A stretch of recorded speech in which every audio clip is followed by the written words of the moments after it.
में रहने वाले राकेश खत्री बर्ड्स के लिए घोंसले यानी नेस्ट्स बनाते हैं, जिससे कई लाखों बर्ड्स को उनका घर मिलता है और वो शहर में रह पाती हैं। पर राकेश जी बर्ड्स के लिए घोंसले क्यों बनाते हैं, इससे उनको क्या बेनिफिट मिलता है और अभी तक कितने घोंसले वो बना चुके हैं।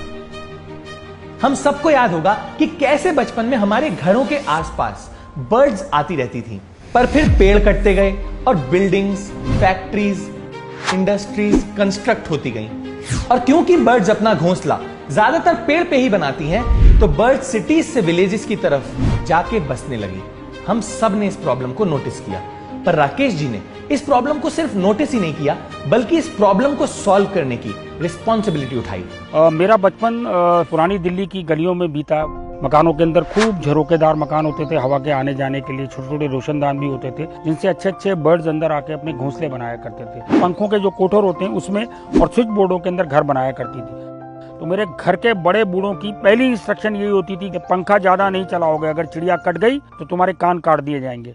और तब से ही राकेश जी ध्यान देने लगे कि उनकी वजह से किसी भी चिड़िया को कोई भी नुकसान ना पहुंचे।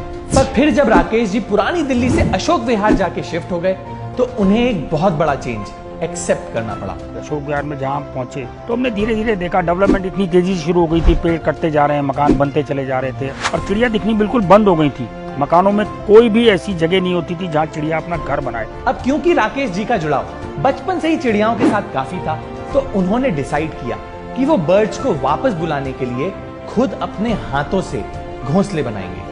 तब तक साउथ से हरा नारियल पीने के लिए बहुत दिल्ली में आने लगा था और मैं जगह जगह देखता था कि ढेर लगे रहते थे, लोग पी के उसको फेंक जाते थे। तो एक दिन हमारे ग्रुप ने एक छोटा सा प्रोग्राम बनाया, हम 10-12 नारियल वहाँ से उठा के ले आए। उसके मुंह को थोड़ा सा बड़ा करा, उसके अंदर खूब सारे अखबार डाल दिए, उसके चारों तरफ एक फेविकोल की हल्की सी लेयर और आटे की लेई मिला के बनाई और उसके ऊपर कूलर की जो साइड की घास होती है वो चिपका दी। उसको सुतली से बांधा, उसके आगे एक दातुन का ऐसे डंडी सी लगा के और उसको हमने पेड़ के ऊपर टांग दिया। फिर राकेश जी और उनके कुछ दोस्त उस घोंसले को देखने लगे, पर एक भी चिड़िया उसमें नहीं आई। आसपास के लोग उनका मजाक भी उड़ाने लगे, जिस बात से राकेश जी बहुत डिसअपॉइंटमेंट हुई। लोग कहते थे, अरे भाई चिड़िया अपना घर खुद बनाती है, आपके बनाए हुए घर में क्यों आएगी। बड़ा बुरा लगता था, लेकिन मन में यह था कि नहीं, ये करना तो है। राकेश जी फेलियर से डरे नहीं और ना ही उन्होंने लोगों की बात सुन के अपना डिसीजन चेंज किया, बल्कि इस चीज ने उन्हें और मोटिवेट किया और वो सुबह से लेकर शाम तक इस प्रॉब्लम का सॉल्यूशन ढूंढने लगे।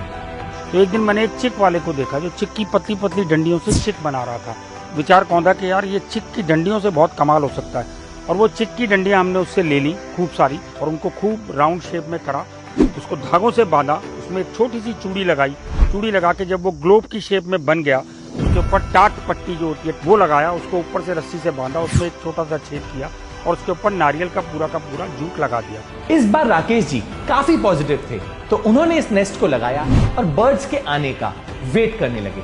पहले दिन कोई नहीं आया, दूसरे दिन भी कोई नहीं आया, तीसरे दिन भी कोई नहीं आया, पर चौथे दिन फाइनली उसमें एक चिड़िया आई और उसने इस घर को अडॉप्ट किया।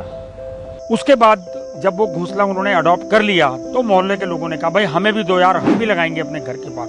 हमने 20 घोंसले बनाए और मोहल्ले में हर जगह लगाए और 4 दिन के अंदर हर घोंसले को उस चिड़िया के अलग अलग ग्रुपों ने अडॉप्ट कर लिया।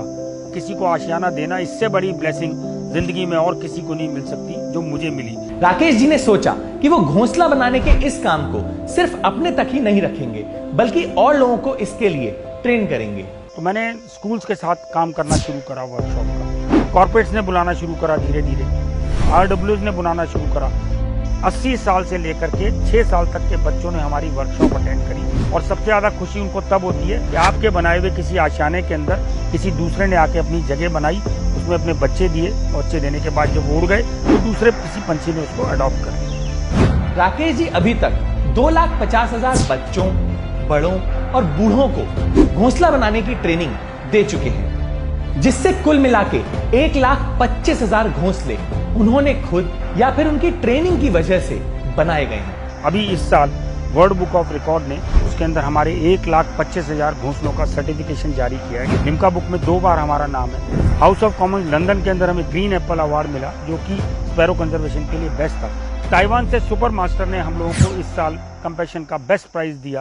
2019 में मैकमिलन कंपनी ने हमारी कहानी को पूरी चैप्टर के तौर पर छापा। जीते जी राकेश जी का नाम एक चैप्टर में आ गया जिसे बच्चे पढ़ते हैं। इससे बड़ी अचीवमेंट राकेश जी को कोई नहीं लगती। इसके बाद राकेश जी ने कई तरह के घोंसले बनाए, पर उनका सबसे स्पेशल जूस के वेस्ट टेट्रा पैक्स को रिसाइकिल करके बनाए, जिससे दुनिया में वेस्ट रिड्यूस हो सके। Isn't that amazing? Also, Rakesh ji की स्टोरी ने हमें काफी इंस्पायर किया, इसीलिए उनकी स्टोरी हम आपसे शेयर कर रहे हैं। This is not a paid promotion. तो अगर आपको भी राकेश जी की स्टोरी ने इंस्पायर किया है तो इस वीडियो को शेयर करके ज्यादा से ज्यादा लोगों को इस बारे में बताइएगा। ऑल्सो अगर आपको राकेश जी से कांटेक्ट करना है तो आप उनसे इस ईमेल आईडी पे कांटेक्ट कर सकते हैं। That's it for this video. See you next Wednesday.